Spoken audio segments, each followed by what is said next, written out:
అంటే ఈ సమయంలో దావీదు యోనాతానులు మాత్రమే కాకుండా ఇంకా ఉన్నారు స్నేహం బంధంతో కూడిన వారు అనేది ఒకటి మనకి ఇప్పుడు బయలుపరచాలి కదా. అయితే ఇదే కాలస్యమైన నేను మీకు మరి జ్ఞాపకం లేకపోతే మీకు తెలియజేయాలన్న మరి ప్రేరేపణ ఏంటంటే బైబిల్లో రాయబడిన 3 రకాల స్నేహం గురించి మాట్లాడదలుచుకుంటున్నాను. 3 రకాల స్నేహం: ఆత్మీయ మరి స్నేహము, మరి లోక స్నేహం ఫస్ట్ తీసుకుందాం. రెండవది ఆత్మీయ స్నేహం, మూడవది దేవునితో స్నేహం కదా. ఇవి ఉన్నాయా లేదా బైబిల్లో? 3 ఉన్నాయా? లోక స్నేహం ఉంది, ఆత్మీయ స్నేహం ఉంది, దేవునితో స్నేహం కూడా ఉంది. ఈ విషయాన్ని మీకు తెలియజేయడానికి నేను ఇష్టపడుతున్నా. మొదటి స్నేహం గురించి ఎక్కడ రాయబడింది చెప్పండి? లోక స్నేహం గురించి. అది ఫర్ ఎగ్జాంపుల్ మనం తీసుకోవచ్చు, అది కూడా కరెక్టే, మీరు అనేది తప్పని కాదు. తప్పిపోయిన కుమారుడు ఎవరితో స్నేహం చేశాడు? దుష్టులతో స్నేహము చేశాడు కదా, దుష్ట సాంగత్యము చేశాడు. అది అనగా మరొక మాటలో చెప్పాలంటే లోక స్నేహము దుష్టత్వముతో కూడినది అనేది మనం అర్థం చేసుకోవాలి. లోక స్నేహం అంటే ఏంది? ఇప్పుడు దుష్టత్వముతో కూడిన స్నేహము, అదే లోక స్నేహం. దానిని యాకోబు పత్రిక 4వ అధ్యాయం 4వ వచనం చదవండి. ఇప్పుడు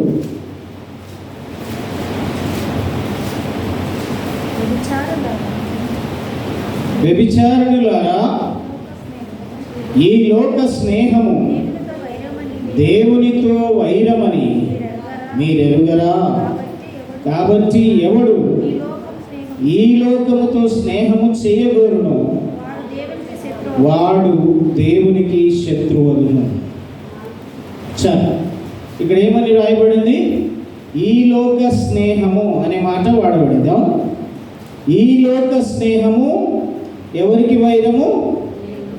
దేవునికి వైరము. ఈ లోకముతో మనము స్నేహము చెయ్యరాదు అన్నమాట దాని ప్రకారం. అవునా?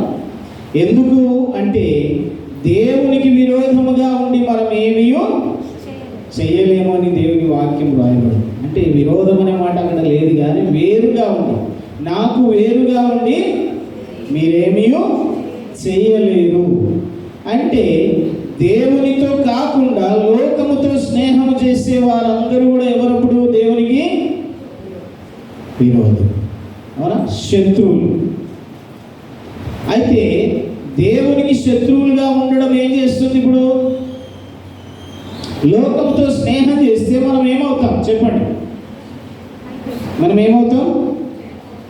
చెడిపోతాం, అవునా? చెడిపోతాం. అర్థమవుతుందా? ఆ మాట ఎక్కడ రాయబడింది? దుష్ట సాంగత్యం చెప్పాలి. ఎక్కడుంది అది? సామెతల. బైబిల్ బాగా తెలుసుకోవాలి. కొరింథీయులకు రాసిన మొదటి పత్రిక 15వ అధ్యాయం 33వ వచనం. కొరింథీయులకు రాసిన మొదటి పత్రిక. మోసపోకుడి, దుష్ట సాంగత్యము మంచి నడవడిని. ఇది కరెక్ట్. ఇప్పుడు మనం లోకముతో స్నేహం చేస్తే మనం ఏమవుతాం? ఇప్పుడు చెడిపోతాం. అర్థమవుతుందా? చెడిపోతాం.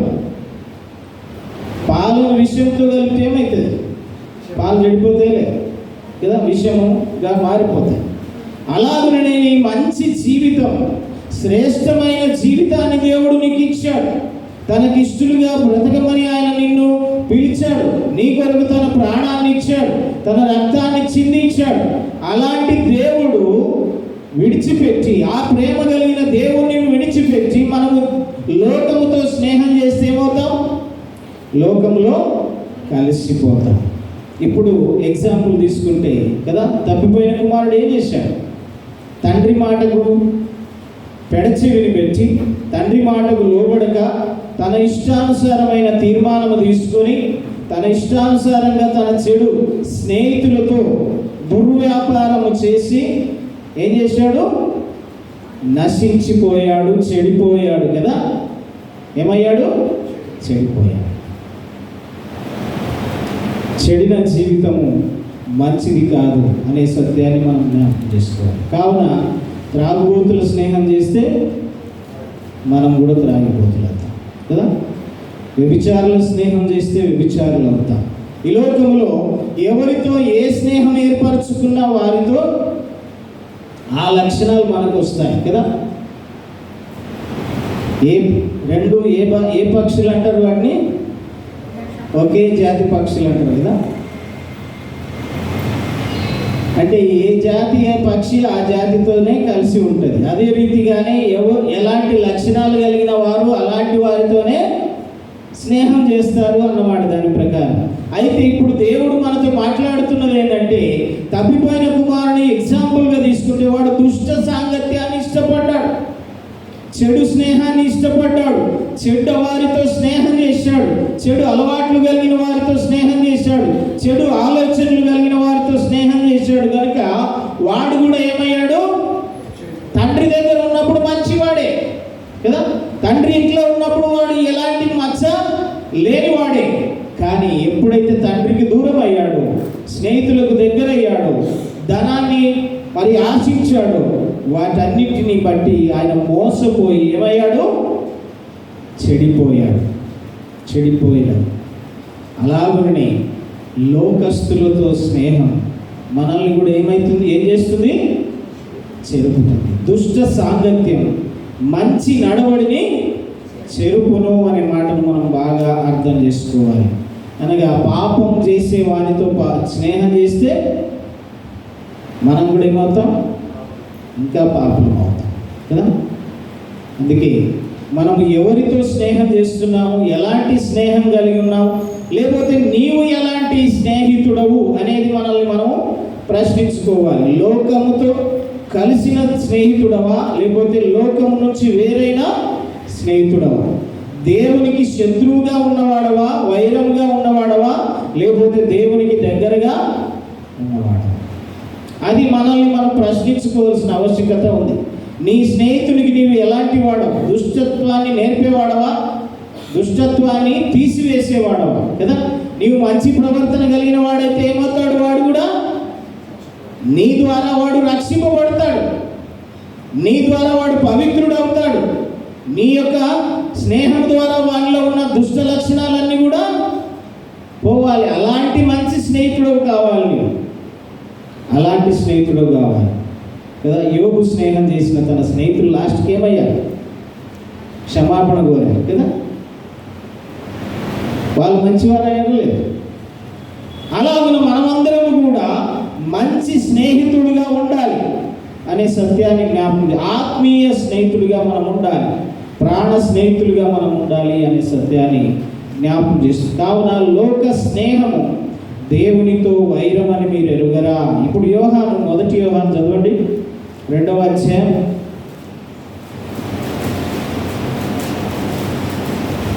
15 వచ్చిన. లోకమునైనను లోకంలో ఉన్న వాటినైనను ప్రేమించొద్దు దయచేసి. ఎవడైనను లోకాన్ని ప్రేమిస్తే తండ్రి ప్రేమ వానిలో ఉండదు. లోకంలో ఉన్నదంతయు అనగా శరీరాశయు, నేత్రాశయు, జీవపు డంబమును తండ్రి వలన పుట్టినవి కావు, అవి లోక సంబంధమైనవి. లోకమును దాని ఆశ ఏమైతే ఒకనాడు గతించిపోతవి, కానీ దేవుని చిత్తము జరిగించువాడు నిరంతరం నిలుస్తాడు. అంటే ఈ లోకంతో స్నేహం చేసేవన్నీ ఏమవుతాయి? గతించిపోతాయి కదా. ఏమవుతాయి? నిజమే కదా. ఎంత మంచి స్నేహితుడు అనుకుంటాము కానీ వాడే మోసం చేస్తున్నాడు కదా. నాకు ప్రాణ స్నేహితుడు అనుకుంటే ఇట్లా మోసం చేస్తాడని అనుకోలేదు అని అంటారు కదా. అలాగున మరి మా గంగావతిలో ఒక ఆయన మంచి మంచి స్నేహితుడు, మంచి మెకానిక్, అంటే నాకు కాదు, వారు మంచి స్నేహితులు ఉన్నారు ఒక నలుగురు ముస్లిమ్స్. వాళ్ళు ఒకసారి ఇలాగే ఆగస్టు 15 ఆగస్టు వచ్చినప్పుడు ఎంజాయ్ చేయడానికి పార్టీకి ఒక స్థలానికి ప్రయాణమైపోయారు స్నేహితులందరూ కలిసి. కానీ స్నేహితుల మోసం ఈయన మరి ఏమంటారు, పసిగట్టలేని పరిస్థితి. అక్కడ తిన్నారు, తాగినారు, ఎంజాయ్ చేసినారు. మాటల్లో వారికి చిన్న గొడవ ఏర్పడింది. అక్కడే అతన్ని హతము చేసి నీటిలో పాడేసి వచ్చారు. అంటే స్నేహం ఏం చేసింది? ఇప్పుడు మంచి స్నేహమా ఇది?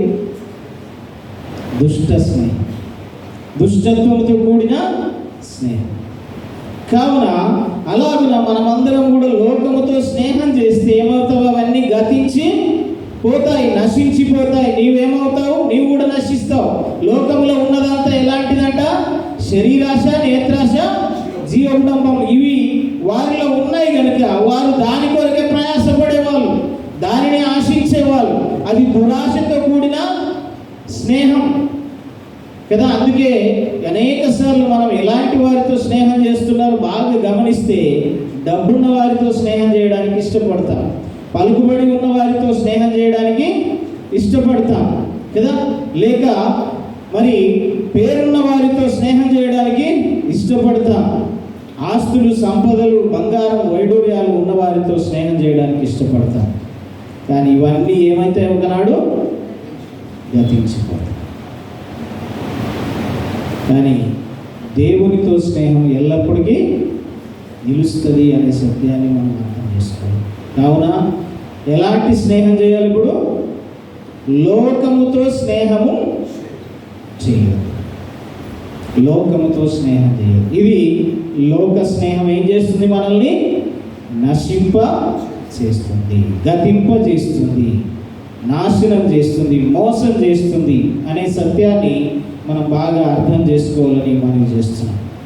తర్వాత రెండవది నేర్చుకుందాం.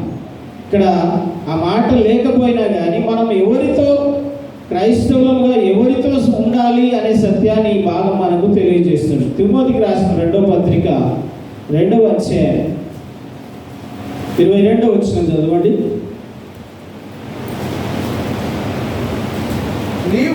నీవు యవనేచ్ఛల నుండి పారిపోము, పవిత్ర హృదయులై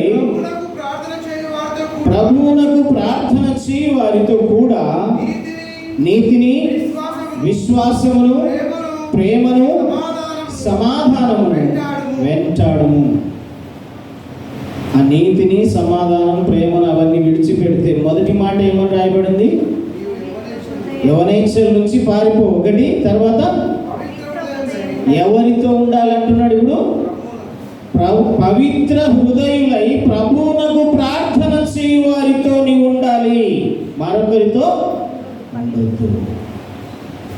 దుష్టుల ఆలోచన చొప్పున నడవక, పాపుల మార్గమున నిలువక, అపహాసకులు కూర్చుండు చోటున కూర్చుండక. ఏడ ఉండాలి? ఇప్పుడు యెహోవా ధర్మశాస్త్రమునందు ఆనందించుచు దివారాత్రము దానిని ధ్యానించువాడు. అంటే ఎవరితో ఉండాలి? పవిత్ర హృదయులై ప్రభువునకు ప్రార్థన చేసేవారు ఎవరైతే ఉంటారో వాళ్ళతో మీ స్నేహము. అట్లంటే ఎట్లా అయ్యా? లోకాన్ని మనం వేరు చేసుకోలేము కదా. లోకంలో మనము జీవిస్తున్నాం కనుక లోకస్తులతో ఉండక మానదు, వారితో మనము జీవించక మానదు, వారితో గడపక మానదు అని అంటే దేవుడు ఏమంటాడు? అట్లయితే నీవు నాతో ఉండలేవు కదా.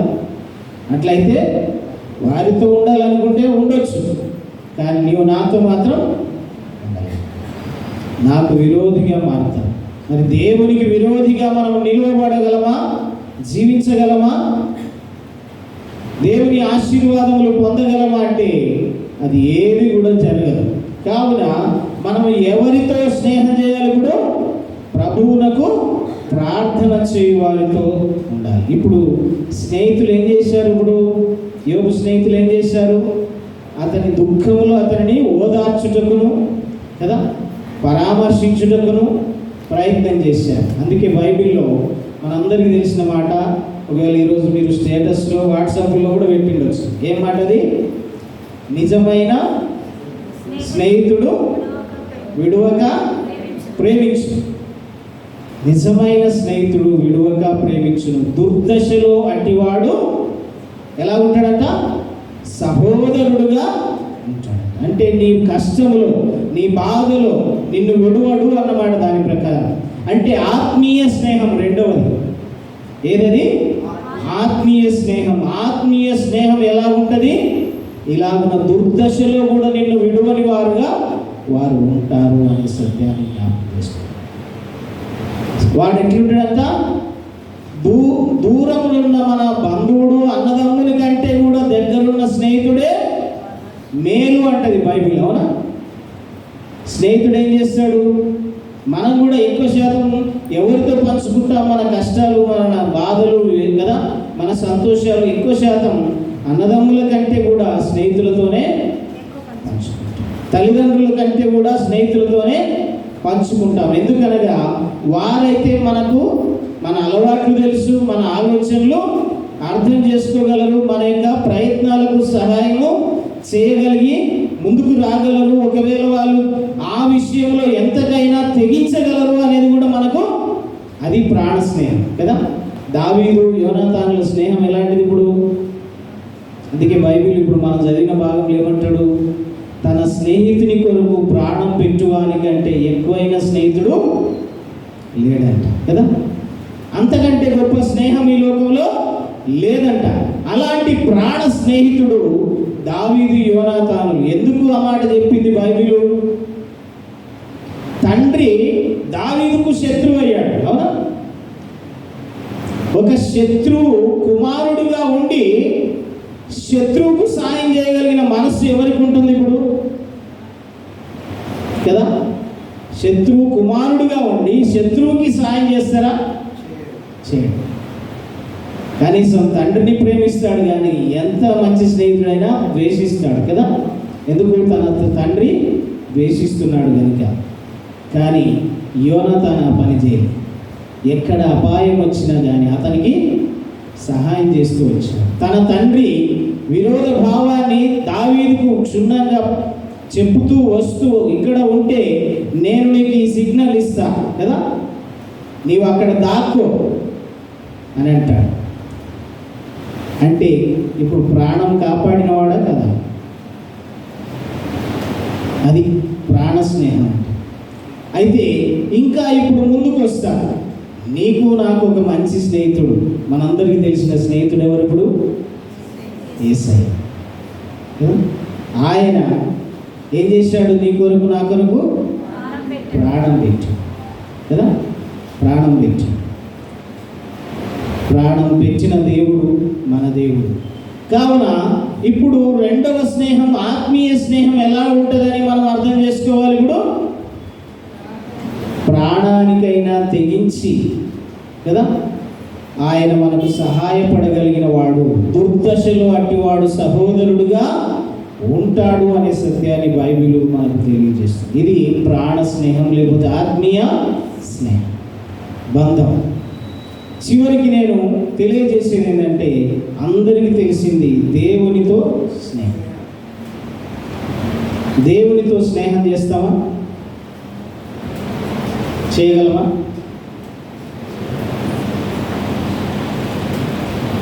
దేవుడు మనకు కనిపించాడు కదా, దేవుడు మనతో మాట్లాడలేడు కదా, దేవునికి మనం ఏం చెప్పుకోలేము కదా. ఆయన మనకేమైనా చెప్తాడా? అంటే మనకు కంటికి కనబడని వాడే కానీ మనతో ఎల్లప్పుడూ ఉండేవాడెవరు? ఒకవేళ నీ స్నేహితుడు కొన్నిసార్లు నీకు దూరంగా ఉండొచ్చేమో, కానీ ఎల్లవేళలా నీకు తోడుగా నిలిచేవాడు. అంటే ఆయన నీతోనే స్నేహం చేయాలని పరలోకాన్ని విడిచిపెట్టి భూలోకానికి వచ్చాడు. అందుకే మనం చదువుకున్న భాగంలో ఇప్పుడు ఆ మాట చదవండి. నేను మిమ్మల్ని ఏమని పిలుస్తున్నాను ఇప్పుడు? దాసులని పిలువక, చదవండి 15వ అధ్యాయం 15వ వచనం. దాసుడు తన యజమానుడు చేయుదారని ఎరుగడు గనుక ఇక మిమ్మును దాసులని పిలువక ఏమని పిలుస్తాను? మిమ్మల్ని స్నేహితులని పిలుస్తాను. ఎందుకనగా నా తండ్రి వలన వినిన సంగతులన్నీ మీకు తెలియజేస్తున్నాయి. అంటే ఎవరికి తెలియజేసినాడు? ఏదైనా మరుగు చేసినానా అంటే ఇప్పుడు మరుగు లేదు. దేవుని గురించి బయలుపరచబడవలసినది ఎంత కూడా యేసుక్రీస్తు ద్వారా మనకు ఆయన బయలుపరిచాడు. అంటే అందుకేమంటున్నాడు? దాసుడు యజమానుడు చేసేదాన్ని తెలుసుకోలేడేమో కానీ నేను కూడా మిమ్మల్ని దాసులని పిలువక ఏమని పిలుస్తా? స్నేహితులని పిలుస్తా. అంటే నేను ఏది మరుగు చేయక సమస్తాన్ని మీతో తెలియజేస్తున్నాను. బైబిల్లో మీకు ఈజీ ఈ ఆన్సర్. దేవునికి స్నేహితుడిగా పిలువబడిన వాడు ఉన్నాడు. ఎవరైనా? అబ్రహాం కదా. యాకోబు పత్రిక 2వ అధ్యాయం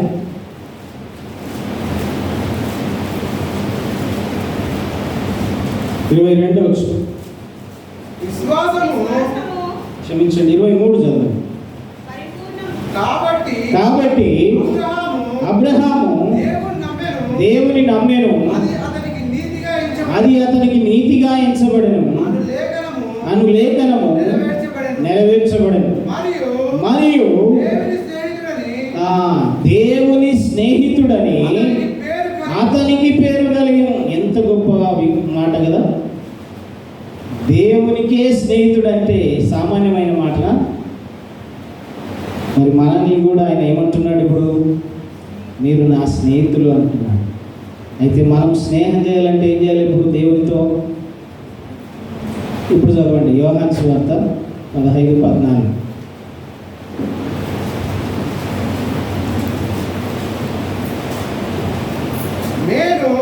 నేను మీకు ఆజ్ఞాపించిన వాటిని చేసిన ఎడల మీరు నా స్నేహితులై ఉంటారు. ఎప్పుడు మీరు నాకు స్నేహితులైతారట? ఆయన ఆజ్ఞాపించిన వాటిని మనం చేస్తే, అనుసరిస్తే, లోబడితే, ఆయనను వెంబడిస్తే మనం ఏమవుతామంట? చూడండి ఎంత గొప్ప మాట. ఈ సమయంలో దేవుడే నీతో స్నేహం చేయడానికి ఇష్టపడుతున్నప్పుడు నీవు ఆయనతో ఉండడానికి అనేక సార్లు మనమే పెడచెవిని పెడుతున్నాం కదా.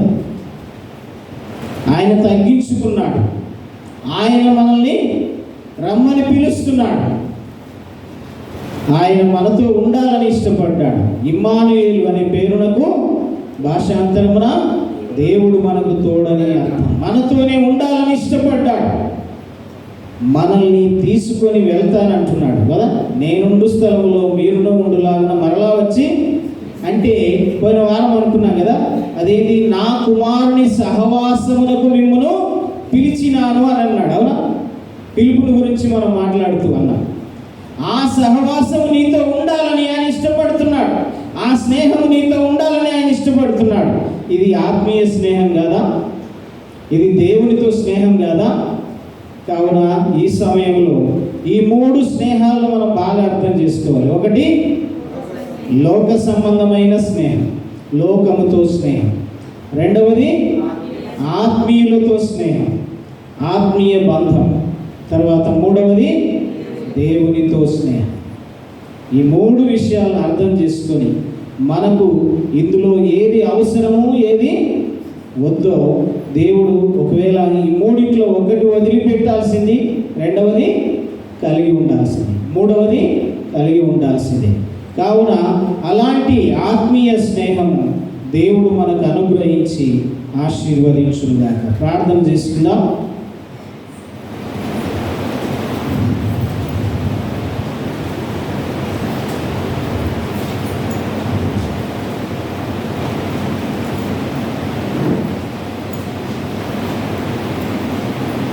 ప్రశ్నించుకుందాం, ఒకరికొకరు మనల్ని మనం ప్రశ్నించుకుందాం. ఎలాంటి స్నేహం మనం కలిగి ఉన్నాం?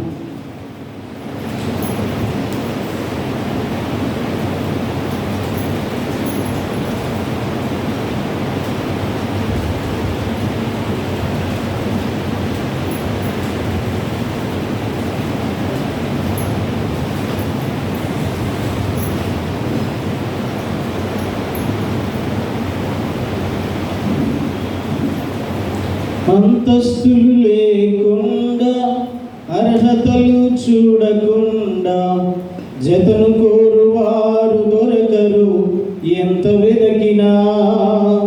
అంతస్తులు లేకుండా, అర్హతలు చూడకుండా, జతను కోరువారు దొరకరు ఎంత వెదకినా. నీచుడనని చూడకుండా నా కోసము మహిమనంత వీడినాడు, ఏమి చిత్రము. నీచుడనని చూడకుండా నా కోసము మహిమనంత వీడినాడు, ఏమి చిత్రము. ఎవరైనా ఉన్నారా, ఎచటైనా ఉన్నారా ఇలాంటి స్నేహితుడు? ఎవరైనా ఉన్నారా, ఎచటైనా ఉన్నారా ఇలాంటి స్నేహితుడు? నా యేసయ్య లాంటి మంచి స్నేహితుడు, ప్రేమించి ప్రాణం పెట్టిన గొప్ప స్నేహితుడు. ఎవరైనా ఉన్నారా, ఎచటైనా ఉన్నారా ఇలాంటి స్నేహితుడు? హేతువేమి లేకుండా, లాభమేమి పొందకుండా, ప్రేమ చూపువారు లేరు లోకమందున. హేతువేమి లేకుండా, లాభమేమి పొందకుండా, ప్రేమ చూపువారు లేరు లోకమందున. నేను కోరుకోకుండా నా కోసము తనకు తాను చేసినాడు శిలువ యాగము. నేను కోరుకోకుండా నా కోసము తనకు తాను చేసినాడు శిలువ యాగము. ఎవరైనా ఉన్నారా ఇలాంటి స్నేహితుడు? ఎవరైనా ఉన్నారా, ఎచటైనా ఉన్నారా ఇలాంటి స్నేహితుడు? ప్రార్థన చేసుకుందాం. ఈ సమయంలో ఉన్న వాక్యాన్ని మనందరి హృదయాల్లో ఫలించలాగిన శ్రీమతి మాణిక్యమ్మ గారు ప్రార్థన చేయాలని మనం చేస్తాం.